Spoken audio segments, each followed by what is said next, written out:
छत्तीसगढ़ समस्त अंशकालीन स्कूल सफाई कर्मचारी साथियों को नमस्कार।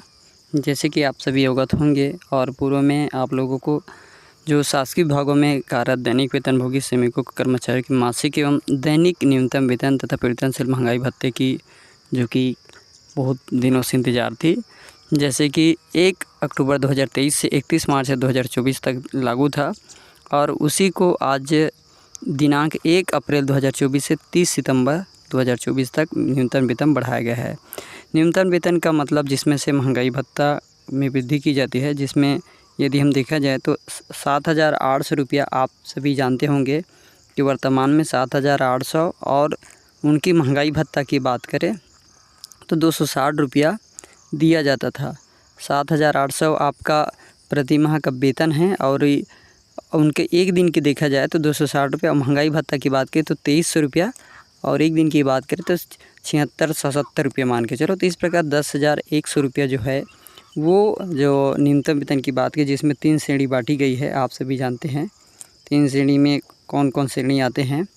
तो पहला आपका अकुशल, दूसरा अर्धकुशल और तीसरा जो है कुशल। और जो कि आप जिनको स्कूल सफाई कर्मचारी के रूप में जो कार्यरत हैं उन कर्मचारियों के लिए जो वेतन है वो है 10,100 रुपया। और उसे हम अंशकालीन के रूप में यदि बांटें तो 4 टुकड़ों में बढ़ जाएगा। तो आज की इस महत्वपूर्ण वीडियो की जानकारी ये है कि जैसे कि 7,800 और 260 रुपया ये तो आपका वेतन जो है ये आपका ज्यों कहते हैं। उसके बाद जो 2300 रुपया था और अभी जो महंगाई भत्ते में वृद्धि की गई है 2580, यानी कि 23 और 280 रुपये की जो वृद्धि की गई है, 2580 मतलब 280 रुपये की वृद्धि की गई है। तो इस प्रकार ये 10,100 से होकर 10,380 हो जाती है। तो इस तरह से आप देख सकते हैं, चाहे उच्च कुशल हो या अर्धकुशल हो, अकुशल हो, तो इन सभी कर्मचारियों के वेतन की वृद्धि मान के चलो आपका 280 रुपया हुआ है। तो ये तो रही छत्तीसगढ़ न्यूनतम वेतन अधिनियम के तहत कर्मचारियों को काफ़ी इंतज़ार था कि आखिरकार हमारी वेतन महंगाई भत्ता कब जारी होगी, और हमें महीने का जो तनख्वाह है वो इसी कारण से जारी नहीं किया जा रहा था। अब आपको स्पष्ट हो गया होगा कि 280 रुपये यदि हम जोड़ देते हैं तो हमारी महंगाई भत्ते वृद्धि और हमारे वेतन में वृद्धि की आप गणना कर सकते हो।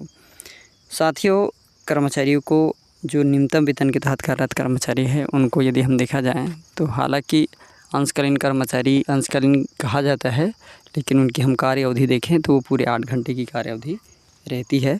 आप सभी को पता होगा कि कर्मचारी कई वर्षों से पूर्णकालीन की मांग करें ताकि हमें भी न्यूनतम वेतन का जो पूर्ण रूप है जैसे कि 10,380 वर्तमान में अब दिया जाएगा तो वो लाभ कर्मचारी को मिल सके।